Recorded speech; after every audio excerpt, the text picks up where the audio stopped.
Welcome to a capital hungry breakdown of USDCAD. So similar to the other main pairs that we have done full analysis on, as we are coming into a new quarterly period, starting a new month, always great to do some higher time frame analysis to the intraday time frames. Make sure we keep in mind what is going on from a macro perspective. Make sure we understand what is impacting both the US dollar and the Canadian dollar from a fundamental perspective, so we can use that information as we zoom in the time frames to try and map out some trade ideas with probability in our favor. So we're just going to be taking a look at the US dollar versus the Canadian dollar starting on the 3-month time frame here, with the potential for some historical repetition of how we saw sellers take over from this 2015 period.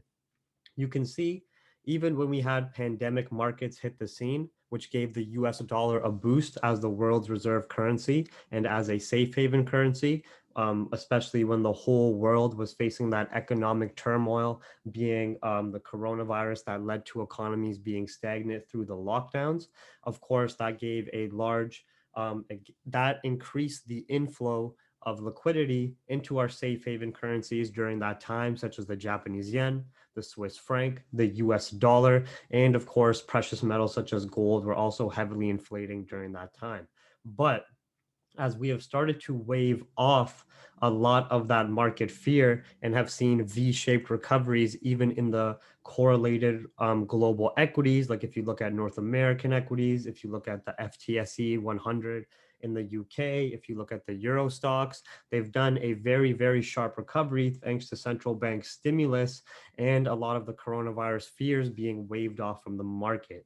So with that being said, if we have continued optimistic markets that allow the US dollar to continue its overall bearish trend, where we can also see the US dollar here on an intraday perspective is starting to break intraday bullish structure, potentially coming below 93.3, as that corrective phase of the downside move seems to be completed, and this looks like it was a lower high created on an intraday perspective and higher time frame perspective. So if we have that market optimism, which we are getting influence now so far, especially on the US side from Trump's huge recovery from coronavirus. Obviously when he first contracted coronavirus, there was that initial impact of fear as we saw US equities take that heavy hit. That was this dip that Dow Jones did, of course. And we saw yen pick up strength, short term US dollar pick up strength, gold get that bit of a boost. But as sellers failed to break previous lows, those dips were bought up on global equities. Especially as Trump was saying he has never felt better. He's recovered from coronavirus. He's healthy.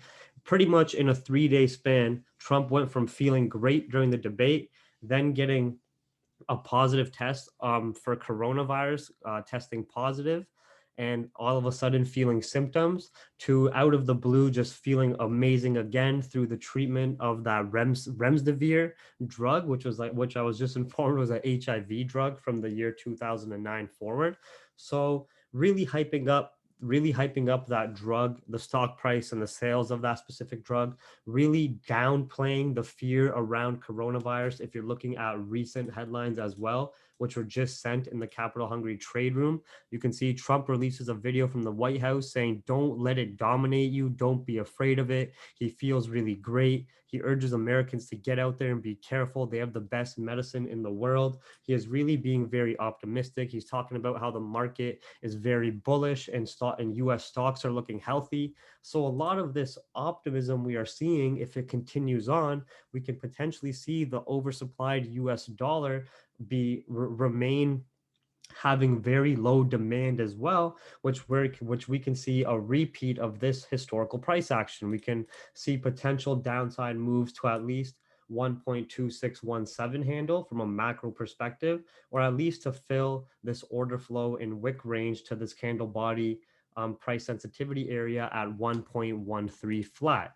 So there is the potential, as we have the US dollar on an intraday perspective, potentially breaking bullish structure, failing to retest previous highs. The higher time frame US dollar is still bearish, as well as fundamentally it is oversupplied due to mass Federal Reserve printing and under demand globally, which of course means a decrease in price long term. And even though oil took a bit of a drop, it is still fairly very bullish from its crash points where it did go to negative 40. It doesn't show here, but even from what you can see in the chart, you see a very strong V-shaped recovery on oil, which does give a positive correlated boost to Canadian dollar due to Canada's oil exports, massive oil exports that bring in a lot of revenue. So as long as oil stays above that 30, that 25 to $30 mark, where that is the global production price, that is like the average global production price of what it costs a country to produce a barrel of oil, pretty much anywhere from $20 to $30. As long as oil stays above that price, it still allows these massive oil companies around the world to turn a profit. And especially as economies have started to open back up and oil consumption has also started to increase. So there is that potential positive for the Canadian dollar and the negative for the US dollar being bearish, where we can see that macro repeat of history here and that potential downside move. Okay. So now we just want to go down the time frames and start verifying if this analysis is valid and how we can map out potential trade ideas using current market structure, price action, and key levels that we already have mapped out, of course. Sorry, I changed. We already have our key levels mapped out. I'm just going to remove this for now, as that was from the previous analysis, which is playing out. And we will look at that in a second. But I just want to quickly go down to the monthly time frame to see if it's showing us what we have potential to see here, which it is.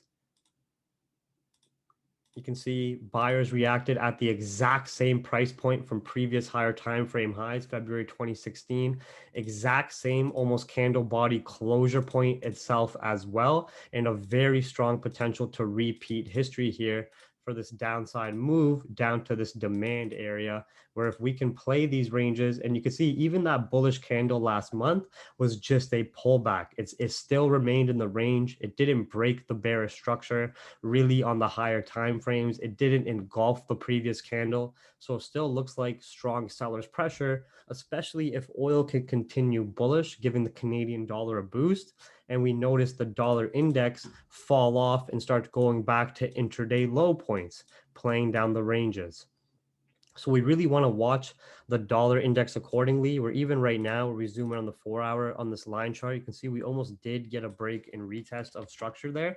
But we really want to watch the US dollar accordingly, especially during this volatile time coming around US elections.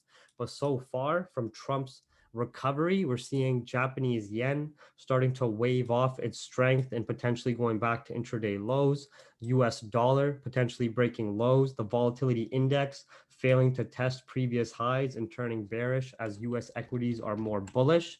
So UCAD is showing us the potential to start playing those ranges down to about those previous historical lows around 1.255, but we are going to watch the reactions, of course, at 1.30. So pretty much fundamentally, the US dollar is still oversupplied and under demand. Market optimism will, of course, decrease the amount of liquidity going into these safe haven currencies by investors. So the Japanese yen, the Swiss franc, the US dollar will lose strength, and risk currencies against them will rally, and global equities will rally if we have those optimistic markets, if we have those coronavirus fears get waved off and continue to be downplayed as they are by Trump and his recovery and those headlines we are sharing. So we do have that potential. From a macro perspective here, I would only see higher time frame buys to revisit previous intraday highs above these candle body closure points and to correct more of this downside move around about around 1.355. Then I could see potential for upside if we have market fear develop and if we have oil drop bearish and any chance of global lockdowns. Because if we have global lockdowns that leave economies stagnant, then the safe haven currencies like the US dollar will gain strength. Oil will also turn bearish due to demand drop, as there will be billions of less cars on the road if we do go into full lockdowns again. And of course, a lot of those oil refineries will be shut down and production will be cut on those as well. We will see similar impact to what we saw with initial lockdowns, probably not as severe on the markets as it's already been priced in once, but we will see a very similar impact to the initial pandemic markets we saw, that inflated gold, inflated US dollar, inflated yen, and inflated Japanese yen, sorry, drop the price of oil, drop the price of equities. It would be market fear mode, right? If we don't have those confirmed, I don't see too much reason for upside, especially as we are rejecting in this price sensitivity area here. And on the intraday, we do have potential for breaking this intraday structure here. So you can see on the intraday structure, UCAD is still very bearish, even though we had this bounce for the new month to generate that liquidity. I'm sorry, the previous month, just to generate liquidity and come test previous price sensitivity areas. You can see we have failed to break above 1.3400, and we are potentially breaking below intraday bullish market structure. So now, as we are noticing, the US dollar is more bearish. Oil still is holding strength, giving the CAD that potential boost. We're looking at the macro fundamentals as well as the higher time frame, from the quarterly to the monthly to the weekly, which will show us more that that was just a cap bounce, and we have the potential to revisit these lows at 1.30, and that potential for history to also repeat here, that historical repetition of what we saw, of how buyers reacted at these previous highs, 1.45. We're getting that same repeat here. So what would be ideal is coming below these previous intraday highs at 1.325, or of course below our key level 1.316, or if we get a pullback to 1.33100. I would only look for buys coming back above 1.3400 now. And we would have to do a market update and watch this price point 1.33 very closely, because let's just say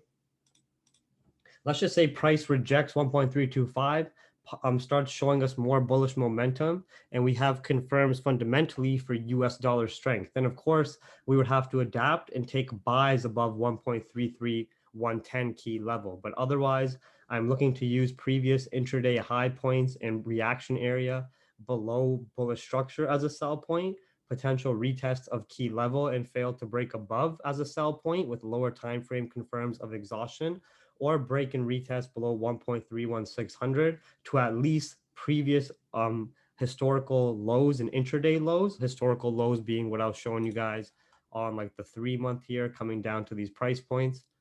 And of course, intraday lows that were created at our key level 1.29800. So I'm just going to quickly label this chart and then run through a quick recap as well. Okay, so of course, watch this full breakdown webinar. Don't just look at the chart I send you, so you understand the reasoning, understand the analysis, and how we came towards these trade ideas, how we developed into these trade ideas. US dollars on the higher time frame is still bearish and is fundamentally still oversupplied. Canadian dollar is holding strength as oil is still holding bullish structure due to that positive correlation. There's potential for that historical repetition when we're looking at 1 month and 3-month price action and market structure.